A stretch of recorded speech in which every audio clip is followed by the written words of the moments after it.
V roku 1938 vznikla prvá kopírka, objavil sa prvý farebný televízor.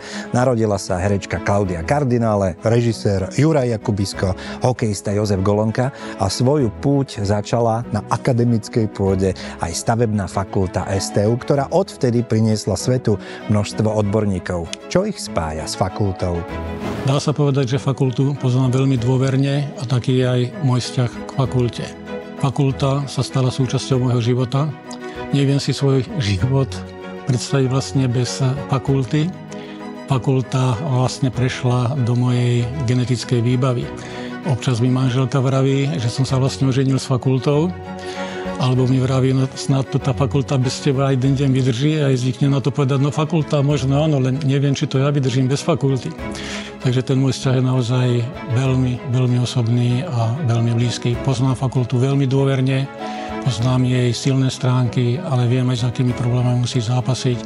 A to sú problémy aj moje vlastné, ktoré musím riešiť. Môj vzájomný vzťah so stavebnou fakultou, pôvodne Slovenskej vysokej školy technickej a neskôr Slovenskej technickej univerzity, je vlastne, dá sa povedať, z oblasti profesionálneho života. Celoživotný od začiatku štúdia až do dnešného dňa. Je veľmi úzko spojený, pretože hneď po skončení štúdia na stavebnej fakulte v Bratislave som nastúpil ako asistent, robil som doktorát, docentúru.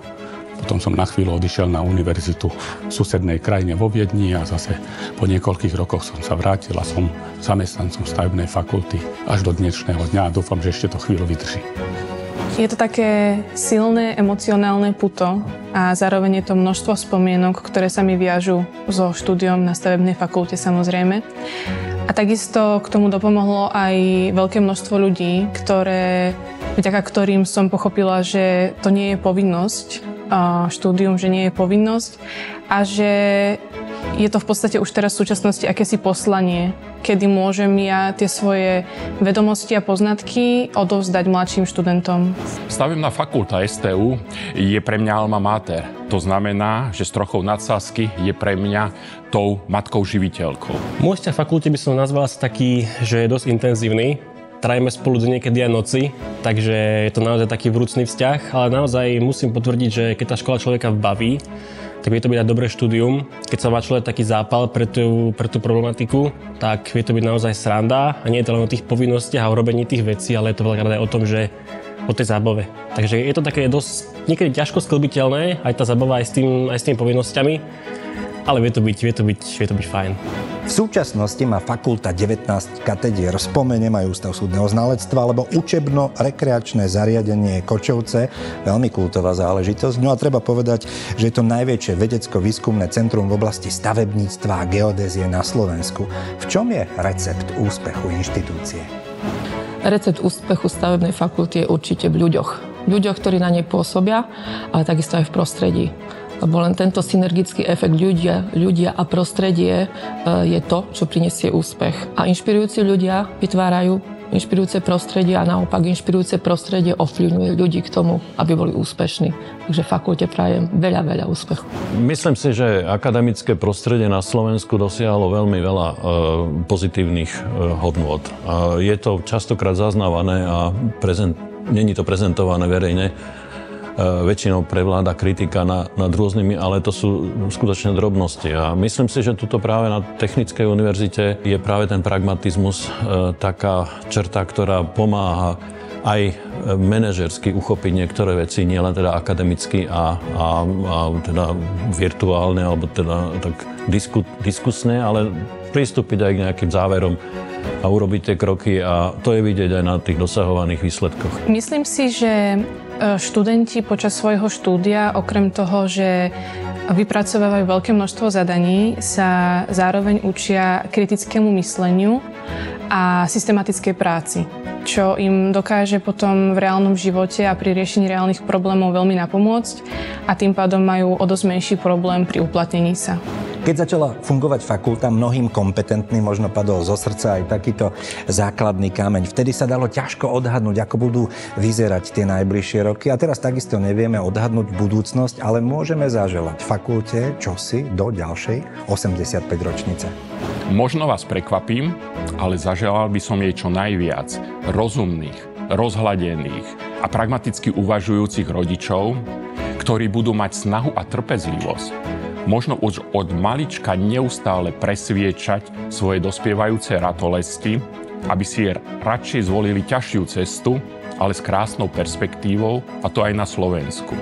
Iba málo kto z absolventov ostatných vysokých škôl si môže povedať, pri zrode tejto cesty, mosta, tunela, nákupného centra alebo bytovky som bola ja. Ja by som zaprial fakulte určite veľa dobrých študentov. Je to trošku možno klišé, ale je to tak, pretože bez dobrých študentov by toto nebolo ono. Určite by som zažila v fakulte aj veľa vrúcnych zamestnancov, pretože o nich to určite vo veľkej miere je. A takisto by som zaprial fakulte, aby mala, takisto ako už má, to dobré meno do celého sveta, aby sa ešte viacej prehlbovalo a to meno ďalej šírilo aj medzi ostatných, aj určite medzi mladšie generácie. Ja naozaj želám stavebnej fakulte to, čo pre školu je to najcennejšie, a to sú šikovní, rozumní, aktívni študenti. Aby teda mala dostatok študentov, ktorí majú záujem o stavebníctvo a všetky tie odbory príbuzné stavebníctvu, a aby teda sa snažili rozvíjať svoju múdrosť a vzdelanie, aby mohli potom vstúpiť do toho svojho profesionálneho života v tom plnom nasadení a prinášať prosperitu Slovensku. V fakulte by som veľmi rád zaželal po tých skúsenostiach, čo mám ja s týmto životom, aby tak ako po minulé roky skutočne nám končili absolventi, ktorých veľmi potrebuje stavebná prax vo všetkých profesiách a nie len projektovanie, ale aj zhotovovanie stavieb, tak ako tisícky skončili v predchádzajúce obdobie, aby to znovu pokračovalo. Trošku nám v poslednom období, posledné roky, to technické vzdelávanie pokrývkáva v krajine, aj vzdelávanie od základných, stredných až po vysoké školy.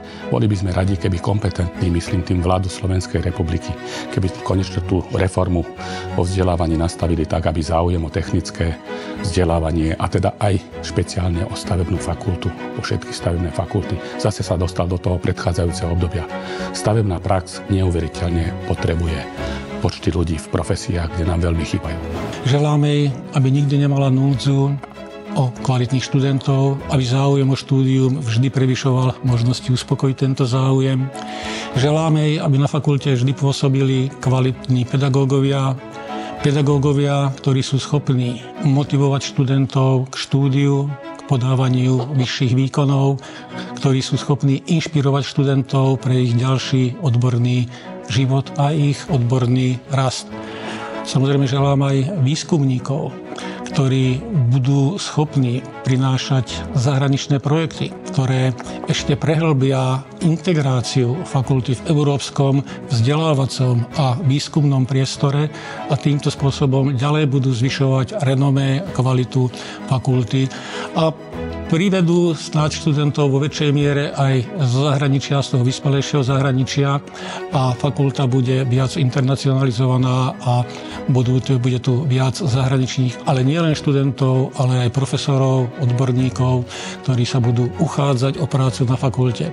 Takže želám fakulte rozkvet, želám jej úspech a želám jej hĺbšie začlenenie do toho európskeho vzdelávacieho a výskumného priestoru.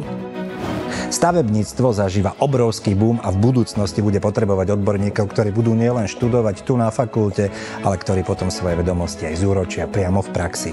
Želáme všetko najlepšie.